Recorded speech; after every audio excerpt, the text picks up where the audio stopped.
Hi hello friends, welcome to all. Welcome to our channel. இது உங்கள் Abhi police coaching centre, Nallapalayam, Viluppuram மாவட்டம். Okay friends, இன்றைக்கி நம்ம பார்க்கக்கூடிய topic tornado model test part 3 தான். இதுக்கு முன்னாடி பார்ட் 1 பார்ட் 2 பார்த்துருக்கோம். ஸோ பார்க்காதவங்க பாருங்கள், ரொம்ப யூஸ்ஃபுல்லான கொஸ்டின் ஆன்சர் கொடுத்துருக்கோம். ஸோ இந்த டாப்பிக்கான கொஸ்டின்குள்ளே போகலாம் வாங்க. முதல் கேள்வி, the search for the India's lost emperor என்ற நூல் யாரை குறிப்பிடுகிறது? இந்த நூல் யாரை குறிப்பிடுகிறது? The search for the India's lost emperor. இந்த நூல் அசோகரை குறிப்பிடும். அசோகரை குறிப்பிடுறதுனால இந்த நூலை யார் எழுதுனாங்கன்னா வில்லியம் கன்னிங்ஹாம் என்ற ஒரு அறிஞர் தான் எழுதியிருப்பார். அசோகர் இதற்கு முந்தின காலத்தில் நிறைய நல்ல விஷயம், முக்கியமான விஷயங்கள்லாம் பண்ணியிருக்காரு. ஸோ அதுக்காக அவர் பண்ணுறதை பார்த்து அதில் வியப்படைஞ்சு அலெக்சாண்டர் கன்னிங்ஹாம் இந்த நூலை எழுதியிருக்காரு. ஸோ இதற்கான answer option A, the search for the India's lost emperor என்ற நூல் யாரை குறிப்பிடுகிறது? அசோகர். இரண்டாவது கேள்வி, நைல் நதி நீளம் எத்தனை கிலோமீட்டர் உடையது? Answer option C, 6650. மூன்றாவது கேள்வி, உலோகப்பொலிக்கு எடுத்துக்காட்டு தருக. உலோகப்பொலிக்கு எடுத்துக்காட்டு தருக. உலோகப்பொலினா நமக்கு தெரியும், போரான், ஆன்டிமனி, நிறைய காரணம் இருக்குது. இந்த மாதிரி இருக்கும்போது அதில் ஒரு முக்கியமானது என்னன்னு கேட்டிருக்காங்க ஆப்ஷன்லாம். ஸோ உலோகப்பொலிக்கு எடுத்துக்காட்டு ஆன்சர் ஆப்ஷன் பி, போரான். நாலாவது கேள்வி பாருங்கள், கூர் என்ற சொல்லின் பொருள் என்ன? ஆன்சர் ஆப்ஷன் ஏ, மிகுதி. கூர்னா முனை போற்றக்கூடாது, ஏன்னா நம்ம பேசிக்காக பார்க்கக்கூடிய பொருட்கள்லாம் கூர்மையாக இருக்குது, முனை தான் கூர்மையாக இருக்கும் அப்படின்னு கேட்டிருப்பாங்க, சொல்லியிருப்பாங்க. ஸோ அது கிடையாது. கூர் என்ற சொல்லின் பொருள் என்னன்னு கேட்டாங்கன்னா அது மிகுதி தான் வரும். ஐந்தாவது கேள்வி பாருங்கள், விசையின் திருப்புத்திறனின் அலகு என்னன்னு கேட்டிருக்காங்க. ஸோ விசையோட அலகு என்னன்னு கேட்டால் நியூட்டன்னு நமக்கு தெரியும். விசையின் திருப்புத்திறனின் அலகு அப்படின்னா என்னன்னு கேட்டிருக்காங்க. ஸோ இதோட திருப்புத்திறனின் அலகு வந்து answer option C, newton metre. விசையோட அலகுன்னு கேட்டால் நியூட்டன், விசையின் திருப்புத்திறனின் அலகுன்னு கேட்டால் நியூட்டன் மீட்டர். அடுத்த கேள்வி, மூளையில் எத்தனை மில்லியனுக்கு அதிகமான தகவல்களை ஒருவர் வாழ்நாளில் சேமித்து வைக்க முடியும்? ஆன்சர் ஆப்ஷன் ஏ, 100 மில்லியனுக்கும் அதிகமான தகவல்களை ஒருவர் வாழ்நாளில் சேமித்து வைக்க முடியும். அந்த அளவுக்கு நம்ம மூளை வந்து பவர்ஃபுல்னு சொல்லியிருக்காங்க. அடுத்த கேள்வி பாருங்கள், சூரியனுக்கும் புவிக்கும் இடையே உள்ள தொலைவு எத்தனை கிலோமீட்டர்னு கேட்டிருக்காங்க. ஸோ சூரியனுக்கும் பூமிக்கும் இடையே உள்ள தொலைவு எத்தனை கிலோமீட்டர்னு கேட்டிருக்காங்க. Answer option B, 150 million. 108வது கேள்வி பாருங்கள், பச்சோந்தியின் நாக்கின் நீளம் அதன் உடம்பின் நீளத்தை விட எத்தனை மடங்கு அதிகம்னு சொல்லியிருக்காங்க. ஸோ பச்சோந்தியோட நாக்கோட நீளம் அதன் உடம்பின் விட எத்தனை மடங்கு நீளம்னு கேட்டிருக்காங்க. அதற்கான ஆன்சர் ஆப்ஷன் பி, 2 மடங்கு. அடுத்த கேள்வி பார்க்கலாம், அலுமினியத்தின் முக்கிய தாது எது? Answer option A, cryolite. 110வது கேள்வி பாருங்கள், மின்கம்பிகள், வானூர்தி மற்றும் ராக்கெட்டின் பாகங்கள் தயாரிக்க பயன்படுவது எது? ஆன்சர் ஆப்ஷன் பி, இரும்பு. அடுத்த கேள்வி பாருங்கள், வைரஸ்கள் பாக்டீரியாக்களை காட்டிலும் எத்தனை மடங்கு சிறியவை? Answer option D. 112வது கேள்வி, வைட்டமின் B12 வேதிப்பெயர் என்ன? Answer option A, retinol. அடுத்த கேள்வி பார்க்கலாம், கல்வியில் கரையில்லாத காஞ்சி என்று கூறியவர் யார்? Answer option A, Thirunavukkarasar. ஏன்னா அந்த காலத்திலே காஞ்சி அப்படிங்கிற ஒரு நகரம் கல்விக்கு அவ்வளோ புகழ் பெற்றிருக்கு, அவ்வளோ ஃபேமஸாக இருந்திருக்கு. ஸோ அதனால் அதை பார்த்து கல்வியில் கரையில்லாத காஞ்சி என்று கூறியிருக்காரு திருநாவுக்கரசர். அடுத்த கேள்வி, அச்சு இயந்திரத்தை கண்டுபிடித்தவர் யார்? Answer option B, Johannes Gutenberg. 115வது கேள்வி பாருங்கள், கோழி என்ற சொல்லின் பொருள் என்னன்னு கேட்டிருக்காங்க. ஸோ அதுக்கான ஆன்சர் ஆப்ஷன் டி, நாகமரம். 116வது கேள்வி, பன்னா உயிர்கொலை காப்பகம் உள்ள மாநிலம் எது? ஆன்சர் ஆப்ஷன் டி, மத்திய பிரதேசம். 117வது கேள்வி பாருங்கள், நா. முத்துசாமி நாடகங்கள் பெரும்பாலும் எந்த மாற்றங்களை பேசினது? ஆன்சர் ஆப்ஷன் ஏ, சமூக அறிவியல். நான் முத்துச்சாமி நாடகங்கள் பெரும்பாலும் சமூக அறிவியல் மாற்றங்களே பேசியிருக்கு அவருடைய நூட்கள். 118வது கேள்வி பாருங்கள். பொறுத்துக கொடுத்துருக்காங்க. ஸோ இந்த பக்கம் குறிஞ்சி, முல்லை, மருதம், நெய்தல்னு கொடுத்துருக்காங்க. அந்த பக்கம் அதற்கான கால முறைகள் கொடுத்துருக்காங்க. நண்பகல், ஏற்பாடு, வைகறை, மாலை, யாமம். இந்த மாதிரி 5 குறுநிலங்களையும் கொடுத்து அதோட காலங்களை கேட்டிருக்காங்க. ஸோ வாங்க அதுக்கான ஆன்சரை பார்க்கலாம். Option C answer. 119வது கேள்வி பார்க்கலாம். கிரீஸ் நாட்டின் தலைநகரம் எது? Answer option D Athens. 120வது கேள்வி. இந்தியா வேற்றுமையில் ஒற்றுமை உள்ள நாடாக விளங்குகிறது என்று கூறியவர் யார்? Answer option B Jawaharlal Nehru. 121வது கேள்வி பாருங்க. ஏபிஜே அப்துல் கலாம் அவர்கள் எழுதிய புத்தகம் என்னன்னு கேட்டிருக்காங்க. ஸோ இந்தியா 2020, அக்கினி சிறகுகள், எழுச்சி தீபங்கள், இவை அனைத்தும். இதெல்லாம் பாருங்கள் ஒரே மாதிரி தான் இருக்கும். ஆனால் இது 3மே ஐயா அப்துல் கலாம் அவர்கள் எழுதிய புத்தகங்கள் தான். ஸோ ஆன்சர் ஆப்ஷன் டி இவை அனைத்தும். 122வது கேள்வி பாருங்கள். உலக தமிழ்ச்சங்கம் மதுரையில் எந்த ஆண்டு திறந்து வைக்கப்பட்டது? Answer option B 2016. 123வது கேள்வி பாருங்கள். முட்போலிகள் அல்லது எக்கோனோ டெர்மிட்டாவுக்கு எடுத்துக்காட்டு தருக. ஆன்சர் ஆப்ஷன் டி மேற்கூறிய அனைத்தும். ஏன்னா நட்சத்திர மீன், கடல் சாமந்தி, கடல் வெள்ளரி இது 3மே முட்தோலிகளுக்கு மாதிரி தான் இருக்கும். ஸோ அது 3மே முட்தோலிகளுக்கு எடுத்துக்காட்டு தான். அதற்காக ஆன்சர் ஆப்ஷன் டி கொடுத்துருக்கோம். மேற்கூறிய அனைத்தும் இது 3மே முட்தோலிகள் தான். 124வது கேள்வி பாருங்கள்.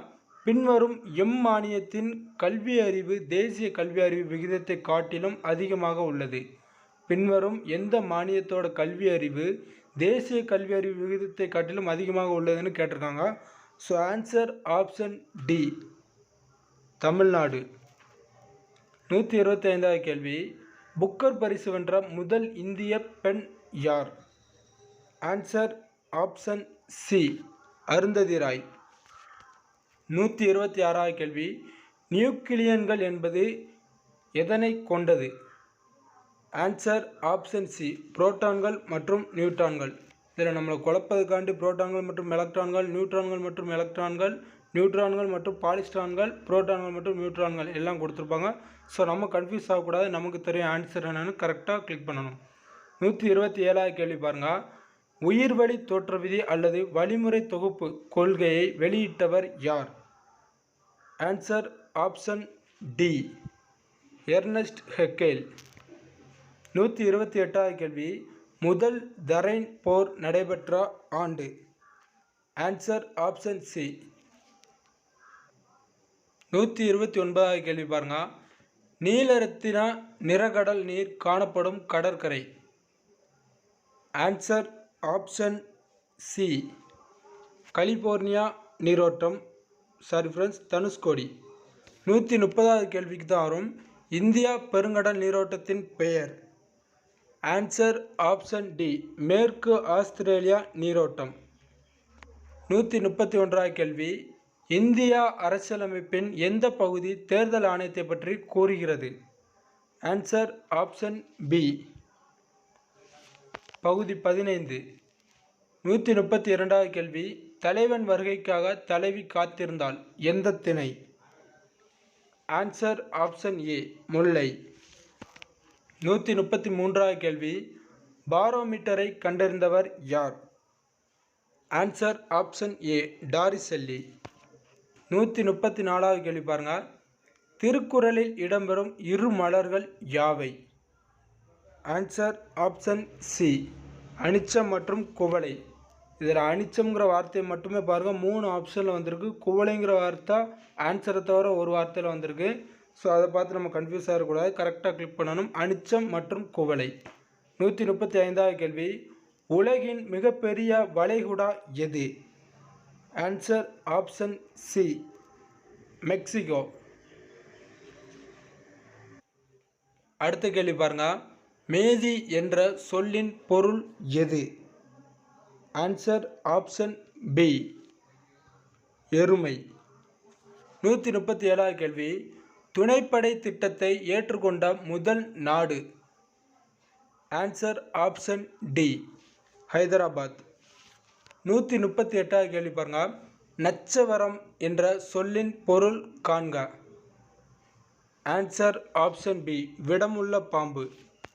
ஸோ நச்சரவம் என்ற சொல்லின் பொருள் என்னன்னு கேட்டிருக்காங்க. விடமுள்ள பாம்போட நச்சு அதிகமாக இருக்கும். ஸோ நச்சரவம்னு கேட்டால் விடமுள்ள பாம்பு தான். 139வது கேள்வி பாருங்க. உராய்வை குறைக்க பயன்படுத்தப்படும் உராய்வு பொருள்? கிரீஸ், தேங்காய் எண்ணெய், கிராபைட், மேற்கூறிய அனைத்தும்னு ஆப்ஷனில் கொடுத்துருக்காங்க. ஸோ ஆன்சர் பாருங்கள். கிரீஸும் ஒரு உராய்வை குறைக்க பயன்படுத்தப்படும் உராய்வு பொருள் தான். தேங்காய் எண்ணெயும் ஒரு உயவு பொருள் தான். கிராபைட்டும் ஒரு உயவு பொருள் தான். ஸோ இந்த மாதிரி ஆன்சர் கொடுத்தாங்கன்னா கரெக்டாக ஆப்ஷன் டி, மேற்கூறிய அனைத்தும். ஏன்னா இது மூணுமே உராய்வை குறைக்க பயன்படுத்தப்படும் உராய்வு பொருட்கள் தான். 140வது கேள்வி பாருங்கள். கனத்தாக்கு விசையின் அலகு? ஆன்சர் ஆப்ஷன் சி, நியூட்டன் வினாடி. 141வது கேள்வி. மின்முலாம் பூச பயன்படுத்துவது எது? ஆன்சர் ஆப்ஷன் பி, தாமிரம். 142வது கேள்வி பாருங்கள். இருசொல் பெயரிடும் முறையை அறிமுகப்படுத்தியவர் யார்? ஆன்சர் ஆப்ஷன் ஏ, காஸ்பார்டு. 143வது கேள்வி. மனித எலும்புக்கூட்டின் மிகச்சிறிய லேசான எலும்பு எதுன்னு கேட்டிருக்காங்க. So answer option A, stapes. இந்த ஸ்டேபஸ்ங்கிற எலும்பு நம்மளுடைய காதில் இருக்கும், அங்கவாடி எலும்புன்னு சொல்லுவாங்க. நம்ம உடம்புலேயே, நம்ம மனித எலும்பு கூட்டிலேயே மிகச்சிறிய லேசான எலும்பு எதுன்னு கேட்டால் ஸ்டேபஸ் தான். அது எந்த பகுதியில் இருக்குதுன்னு கேட்டாங்கன்னா காதில் தான் இருக்கும். ஸோ 144வது கேள்வி பாருங்கள். ஆண்கள் மட்டும் ஆடும் ஆட்டம் என்ன? Answer option B, Devarattam. இதுலேயும் ஒவ்வொன்றும் இருக்கும். மயில் தொகை வச்சு ஆடுவாங்க, குதிரையை வச்சு ஆடுவாங்க. இந்த மாதிரி ஒவ்வொரு ஆட்டம் இருக்கும். புலியாட்டம் இருக்குது. ஸோ இதுலேயே ஆண்கள் மட்டும் ஆடும் ஆட்டம் என்னன்னு கேட்டிருக்காங்க. தேவராட்டம் தான் ஆன்சரு. 145வது கேள்வி பாருங்கள். இந்தியாவில் நவீன கல்வி முறையை தொடங்கி வைத்த முதல் ஐரோப்பியர்? ஆன்சர் ஆப்ஷன் பி, போர்ச்சுகீசியர்கள். இவங்க தான் இந்தியாவில் நவீன கல்வி முறையை முதலாக தொடங்கி வைத்திருக்கார்கள். 146வது கேள்வி பாருங்கள். The church for the India's lost emperor என்ற நூலின் ஆசிரியர் யார்? நம்ம மேலே பார்த்தோம் first question. The church for the India's lost emperor என்ற நூல் யாரை குறிப்பிடுகிறதுன்னு பார்த்தோம். அந்த நூல் யாரை குறிப்பிடுதுன்னா அசோகரை குறிப்பிட்டிருக்கோம். இப்போ இந்த நூலோட ஆசிரியர் யாருன்னு கேட்டிருக்காங்க. ஸோ ஆன்சர் ஆப்ஷன் டி, நம்ம அங்கே பார்த்தது தான், அலெக்சாண்டர் கன்னிங்காம். ஸோ குழம்பிடக்கூடாது. இந்த நூலோட ஆசிரியர் யாருன்னு கேட்டால் அலெக்சாண்டர் கன்னிங்காம். ஆப்ஷனில் உங்களுக்கு அசோகரும் கொடுப்பாங்க. இந்த நூலை யார் குறிப்பிடுது அப்படின்னு சொன்னாங்கன்னா அது அசோகர். 147வது கேள்வி பாருங்கள். யாருடைய காலத்தில் இருந்த உள்ளாட்சி அமைப்பு பற்றி உத்திரமேரூர் கல்வெட்டு தெரிவிக்கிறது? ஆன்சர் ஆப்ஷன் ஏ, சோழர். அது எந்த இடத்துல இருக்குன்னு கேட்டாங்கன்னா காஞ்சிபுரத்தில் இருக்கும் உத்திரமேரூர் கல்வெட்டு. 148வது கேள்வி பாருங்கள். சமபக்க முக்கோணமானது ஒரு டேஷ் ஆகும். அது எந்த முக்கோணம்னு கேட்டிருக்காங்க. ஸோ ஆன்சர் ஆப்ஷன் சி, அது ஒரு குறுங்கோண முக்கோணம். அடுத்த கேள்வி பாருங்கள். 149வது கேள்வி. வள்ளுவன் தன்னை உலகினுக்கே தந்து வான்புகழ் கொண்ட தமிழ்நாடு நெஞ்சையள்ளும் மென்றோர் மணியாரம் படைத்த தமிழ்நாடு என்று பாடியவர் யாருன்னு கேட்டிருக்காங்க. So answer option B, Bharathiyar. 150வது கேள்வி. ரப்பரை கெட்டிப்படுத்த பயன்படுவது, அதாவது வல்கனைஸ் செய்தல், இதுக்கு ரப்பரை கெட்டிப்படுத்த பயன்படுவது எதுன்னு கேட்டிருக்காங்க. ஸோ ஆன்சர் ஆப்ஷன் டி, கந்தகம். அடுத்த கேள்வி எக்ஸ்ட்ரா ஒன் மோர் கொஸ்டின். இது ஒரு முக்கியமான கொஸ்டினாக்கெலாம் நாங்கள் ஆட் பண்ணியிருக்கோம். வன பாதுகாப்பு சட்டம் இயற்றப்பட்ட ஆண்டு என்னன்னு கேட்டிருக்காங்க. So answer 1980, option A. Okay friends, இதோட பார்ட் 3 டாபிக் முடியுது. அடுத்து பார்ட் 4ல் சந்திப்போம். இதே மாதிரி முக்கிய வினாக்கள் தொடர்ந்து அப்டேட் பண்ணிக்கிட்டே இருக்கோம். எஸ்ஏ எக்ஸாமுக்கான நாட்கள் நேரங்கள் மிக மிக குறைவாகி கொண்டே இருக்குது.